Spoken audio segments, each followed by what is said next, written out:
Friends, എൻ്റെ പുതിയ വീട്ടിലേക്ക് എല്ലാവർക്കും സ്വാഗതം. ഞാൻ ഇന്ന് ചെറിയൊരു ട്രാവലിംഗ് വ്ളോഗാണ് ചെയ്യുന്നത്. അതുകൊണ്ട് തന്നെ ഈവനിങ് ആണ് ഞാൻ വീഡിയോ എടുത്തിരിക്കുന്നത്. അതുകൊണ്ട് കുറച്ച് ക്ലാരിറ്റി കുറവുണ്ടാവും, എല്ലാവരും ഒന്ന് ക്ഷമിക്കുക. അപ്പോൾ ഞാൻ സബ്സ്ക്രൈബ് ചെയ്യണം, ലൈക്ക് ചെയ്യണം, ഷെയർ ചെയ്യണം. അപ്പോൾ നമുക്ക് നേരെ വീഡിയോയിലേക്ക് പോവാം. അപ്പോൾ നമ്മൾ കോഴിക്കോട് പാലക്കാട് ഹൈവേയിൽ നിന്ന് ചിറക്കപ്പടി എന്ന് പറയുന്ന സ്ഥലത്ത് നമ്മൾ ഇടതുവശം തിരിഞ്ഞ് ആ റോഡിന് പോകണം. ആ റോഡ് നേരെ ചെന്നെത്തി അവസാനിക്കുന്നത് നമ്മുടെ കാഞ്ഞിരപ്പുഴ ഡാമിലാണ്. മുമ്പൊക്കെ എന്ന് പറഞ്ഞാൽ ഈ റോഡുകൾ ഭയങ്കര മോശമായിരുന്നു. ഇപ്പോൾ ഏകദേശം ഒരു 1.5 കൊല്ലമായിട്ടാണ് ഇപ്പോൾ ഈ റോഡുകളൊക്കെ നേരാക്കിയിട്ടുള്ളത്. അതുകൊണ്ട് തന്നെ ഇപ്പോൾ അവിടേക്കുള്ള യാത്ര ഭയങ്കര സുഖകരമായിട്ടുള്ള യാത്രയാണ് റോഡ് നേരാക്കിയത് കൊണ്ട്. അപ്പോൾ നമ്മൾ കാഞ്ഞിരപ്പുഴ ഡാമിന് മുമ്പിലെത്തിയിട്ടുണ്ട്. ഇതിപ്പോൾ ഒരു ന്യൂ ഇയറും ക്രിസ്മസൊക്കെ ആയതുകൊണ്ടാണ് ഇപ്പോൾ ലൈറ്റുകളും കാര്യങ്ങളൊക്കെ ആഡ് ചെയ്തിട്ടുള്ളത്. ഇപ്പോൾ നമുക്കിതിനുള്ളിലേക്ക് കയറണം എന്നൊരു ടിക്കറ്റ് എടുത്തിട്ട് വേണം കയറാൻ. ഇപ്പോൾ നമ്മളിത് ആ ടിക്കറ്റ് എടുത്ത് ഉള്ളിലേക്ക് കയറി. ഒരാൾക്ക് ടിക്കറ്റിൻ്റെ വില 30 രൂപയാണ് കേട്ടോ. അപ്പോൾ നമുക്കിത് കയറി ചെന്ന ഉടനെ തന്നെ ഒരു ആനയുടെ ഒരു പ്രതിമ കണ്ടു. ആ പ്രതിമ കണ്ട ഒറിജിനൽ ആനയെ പോലെ ഉണ്ടെങ്കിലും പക്ഷേ അത് പ്രതിമയാണ്. പിന്നെ അവരുണ്ടാക്കി വെച്ചിട്ടുള്ളത് നല്ല ഭംഗിയായിട്ട് ഉണ്ടാക്കി വെച്ചിട്ടുണ്ട്. കാണുമ്പോൾ തന്നെ ഒരു ഒറിജിനൽ ആനയെ പോലെ തോന്നുന്നുണ്ട്.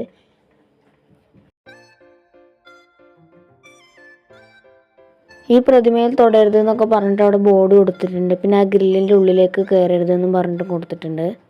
അങ്ങനെ ഷാനുക്ക് അവിടെ നിന്ന് ഫോട്ടോ എടുക്കണമെന്ന് പറഞ്ഞിട്ട് ഒരു ഫോട്ടോ എടുത്ത് കൊടുത്തിട്ടുണ്ട്. അതിനുശേഷം നമ്മൾ അണക്കെട്ടിൻ്റെ മുകളിലേക്ക് പോയി. പിന്നെ ഇവിടെ നല്ല വെള്ളം ഉണ്ടായിരുന്നു. പിന്നെ വൈകുന്നേരം ആയതുകൊണ്ട് കുറേ ആൾക്കാരും തിരക്കൊക്കെ ഉണ്ടായിരുന്നു. ഇപ്പോൾ ഈ നിലവിൽ വെള്ളം നിൽക്കുന്ന സ്ഥലത്ത് ആദ്യം ഗ്രാമങ്ങളും കുറേ കടകളൊക്കെ ഉണ്ടായിരുന്ന സ്ഥലമായിരുന്നു.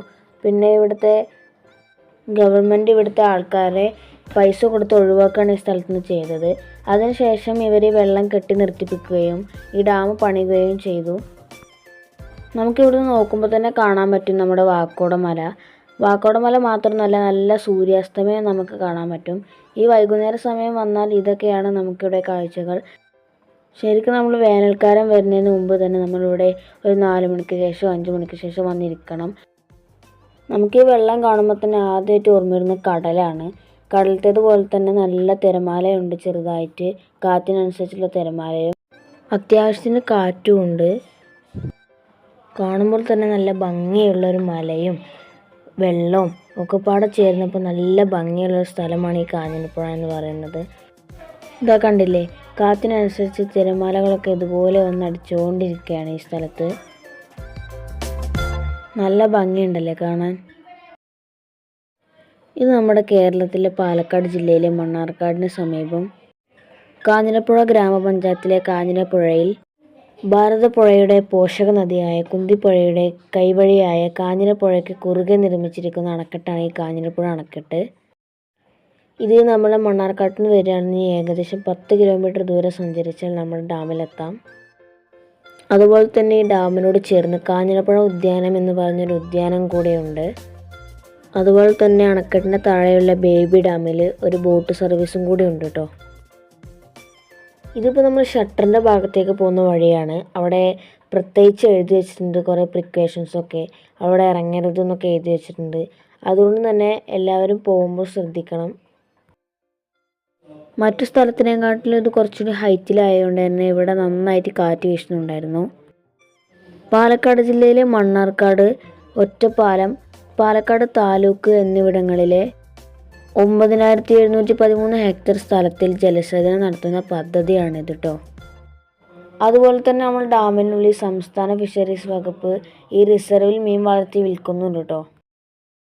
അതിൻ്റെ സമയം എനിക്ക് കറക്റ്റായിട്ട് അറിയില്ലെങ്കിലും രാവിലെ ആണെന്ന് തോന്നുന്നു. ഇവിടെ വന്നു കഴിഞ്ഞാൽ നമുക്ക് നല്ല ഫ്രഷ് മീനിനെ കിട്ടും. ഇത് നമ്മൾ അണക്കെട്ടിൻ്റെ താഴെയാണ്, ഈ വെള്ളം ഒഴുക്കി വിടുന്ന സ്ഥലമാണ്. ഇതിൽ നിന്ന് ഈ നേരെ ഈ ബേബി ഡാമിലേക്കാണ് പോകുന്നത്. അപ്പോൾ ഈ ബേബി ഡാമിലാണ് കേട്ടോ ബോട്ട് സർവീസൊക്കെ ഉള്ളത്. അപ്പോൾ ഇവിടെ നോക്കുകയാണെങ്കിൽ സൂര്യാസ്തമയം കാണാൻ എന്ത് ഭംഗിയാണല്ലേ. നിങ്ങളൊന്ന് വന്ന് നോക്കണം കേട്ടോ, നല്ല ഭംഗിയാണ് ഇവരെ കാണാൻ. അതുപോലെ തന്നെ ബോട്ട് സർവീസ് വേണമെന്നുണ്ടെങ്കിൽ താഴെ ഉദ്യാനമുണ്ട്. ഉദ്യാനത്തിൽ പോയി കഴിഞ്ഞാൽ നമുക്ക് ബോട്ട് സർവീസൊക്കെ അവൈലബിൾ ആണ് അവിടെ.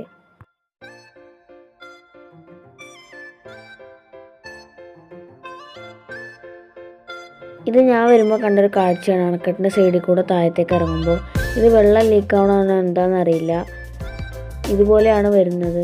അപ്പോൾ അറിയണവരൊന്ന് കമൻറ്റ് ചെയ്യണേ. ഇതുപോലെയാണ് ഉള്ളത്. ഈ സാധനം ഈ അണക്കെട്ടിൻ്റെ ഈ മതിലൂടെ മൊത്തം ഉണ്ട്.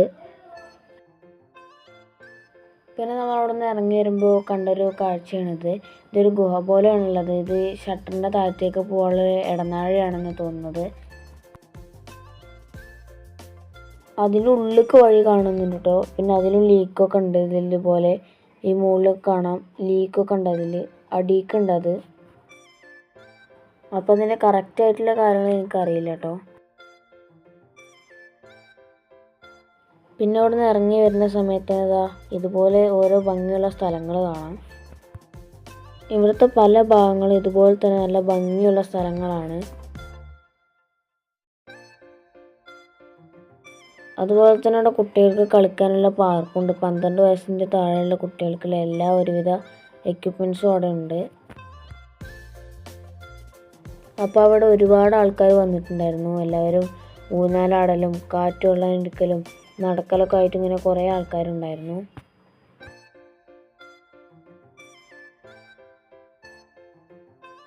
കുട്ടികൾ കളിക്കുന്ന ഇടയിൽ കൂടെ ഷാനു ഇതുപോലെ തന്നെ ചെറിയ ചെറിയ റൈഡുകളിലൊക്കെ കയറിയിട്ടുണ്ടായിരുന്നു. ഷാനു അത്യാവശ്യം എല്ലാ റൈഡിലും കയറി കളിച്ചിട്ടുണ്ടായിരുന്നു. അപ്പോൾ ഞങ്ങൾ അവിടെ നിന്ന് ഇറങ്ങിയപ്പോൾ ഏകദേശം ഇരുട്ടിയിട്ടുണ്ടായിരുന്നു. ഇവിടെ ന്യൂ ഇയറിൻ്റെ ഭാഗമായതുകൊണ്ട് തന്നെ നല്ല ലൈറ്റുകളൊക്കെ ഇട്ടിട്ടുണ്ടായിരുന്നു. ഒന്നും കൂടി ഇരുട്ടിയാൽ നല്ല ഭംഗിയുണ്ടായിരുന്നു കാണാൻ. ഒരുപാട് ലൈറ്റുകൾ താഴെ ഉണ്ടായിരുന്നു. അതൊന്നും എനിക്ക് കവർ ചെയ്യാൻ പറ്റിയിട്ടില്ല. നമ്മൾ കയറി വരുന്നോട് തന്നെ നല്ല ഡെക്കറേഷനൊക്കെ ഇവിടെ ചെയ്ത് വെച്ചിട്ടുണ്ട്. ന്യൂ ഇയർ ആയതുകൊണ്ട് തന്നെ അവിടെ നല്ല തിരക്കുണ്ടായിരുന്നു. അങ്ങനെ ഞങ്ങൾ ഉദ്യാനത്തിൻ്റെ പുറത്തെത്തിയിട്ടുണ്ട്. അപ്പോൾ ഇതാണ് വീഡിയോ. എല്ലാവർക്കും ഇഷ്ടപ്പെട്ടെങ്കിൽ സബ്സ്ക്രൈബ് ചെയ്യണം, ലൈക്ക് ചെയ്യണം, ഷെയർ ചെയ്യണം. അപ്പോൾ നമുക്ക് അടുത്ത വീഡിയോയിൽ കാണാം. ബൈ.